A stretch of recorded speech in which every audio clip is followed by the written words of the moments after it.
Visiting proper etiquette and ways to behave. Behave, darling.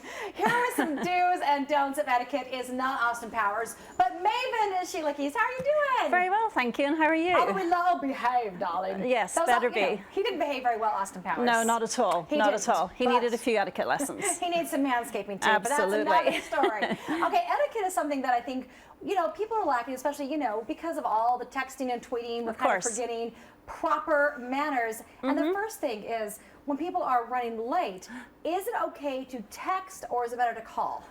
I would say call. Texting, it's so annoying. You're sitting there in the restaurant, you're waiting for your friend to come along, and all of a sudden you get a text. Hey, I'm going to be 20 minutes late. It's not good. It's not nice. Pick up the phone and call. And if you're in a meeting somewhere and you're going to be late, call that person before they leave their office or their home. Let them know you're running late. So therefore they're not sitting 20 minutes in the restaurant fuming, thinking, where are you and when are you going to get here? Yeah, they'll have more time. You can estimate that you're going to not make it there realistically. Absolutely. They can run another errand or do something else. Yeah, absolutely. And sometimes what I do is I'll say, I'll meet you at 11. I know that person's going to be late. I get there at 11:20. We turn up at the same time. So I'm not sitting there waiting and looking dumb. So, it works both ways. That's perfect. That's absolutely. Perfect idea. Try and work it. So if you know someone's going to be late constantly, try and make it to your advantage. Also RSVPing. I mean, we get invitations in this town all the time, emails.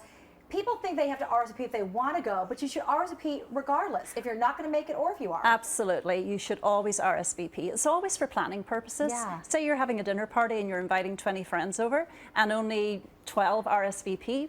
Are they going to show up or not? Are you going to organize for 20 or are you going to organize for 12?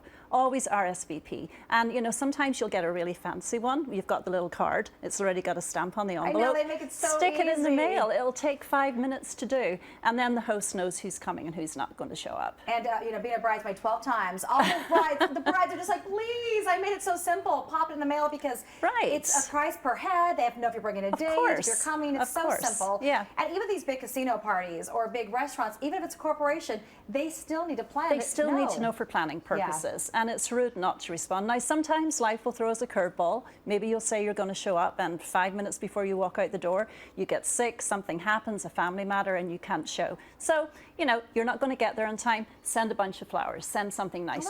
Just to apologize, just to say, I'm sorry, I feel like I've let you down. I realize in this town too, people, if you think you're going to make it and for some reason you get sick or something, if you email, say, release my tickets, I'm not going to, they really appreciate that as well because they can extend that to somebody else. Of course, and somebody else is maybe wanting to go and, you don't show up and per little lady sitting at home thinking, well, I could have been there, Absolutely. Yeah, absolutely. Okay, now here's another thing too. When you're coming to someone's house, you show up with your kids, you show up with your pet, but your pet and your kids weren't invited. How do you handle that? Well, here's the thing. We all love our pets. We really do. And sometimes we treat them as our kids, but that's not how it is. So when we are invited to a party, especially in a park, there may be kids there who have allergies. They can't be around dogs. So always just say no. It's not for pets. It's for children only. And the same when someone's coming to your house. Big no-no to take your pet. We don't want that. You don't want a dog running all around the place, and not everybody likes them. So, and even if you're going to someone's house, if you're going to take another guest or friend, I think you should still ask ahead of time. If the invite is just for you and not you plus one, it's just you. Well, again, it's like the bigger parties. It's for planning purposes, and especially if you're having a sit-down meal. What if your friend arrives with 3 other friends? Exactly. What are you going to do? And you've only got enough food for 10. And they didn't even bring any wine.